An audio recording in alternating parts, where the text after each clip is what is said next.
If we are what we think, it means that wherever our minds conceive and believe mold the reality surrounding us. Similarly, we are all responsible for shaping the city in which we unfold our lives.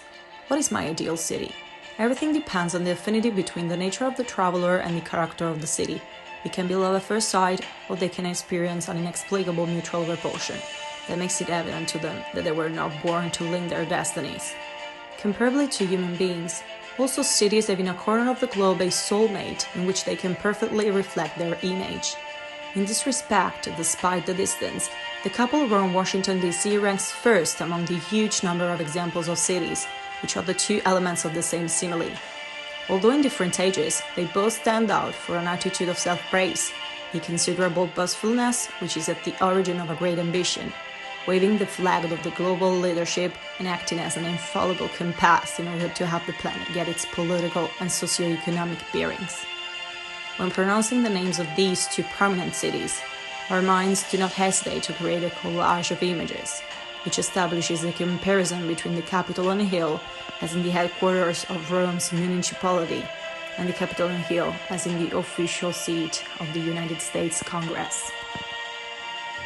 Leafing through Tito Livio's pages, we read that in the Roman Republican era, while laying the foundations for the Temple of Jupiter on the Capitoline Hill, workers found the head of a man.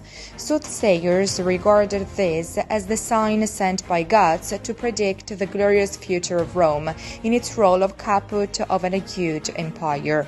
The role of Rome as caput mundi was consolidated by the spread of republican ideals, which went hand in hand with the process of Romanization.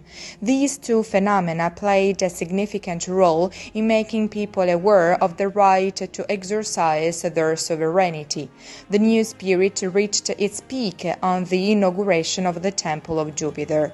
The building soon became the pulsating heart of both the religious and socio-economic life of the city. It was within its columns that the Romans held the investiture ceremony of the two consuls. It was underneath the throne of the statue of Jupiter that the treasury was stored, and it was in its archives that the so-called tabulae were housed. It could not have been just a coincidence that on the 18th of September 1793, George Washington chose the top of the U.S. Capitol Hill as the place to lay the cornerstone of the majestic palace that today houses the American democracy. Personifying the voice of the people, 435 deputies and 100 senators living up the halls of the structure, recreating the atmosphere of a forum, the meeting point where the Romans gathered to participate in their political assemblies. Here, sir, the people govern, stated Alexander Hamilton, one of the founding fathers of the United States. As the glory of the eternal city relied on their republican ideals and Romanization, the U.S. hegemony is strongly connected to the exaltation of democracy and the creation of a globalized system. A community governed by political unity and cultural tolerance is undoubtedly successful because all its members are more than delighted to be an integral part and to contribute to its smooth functioning.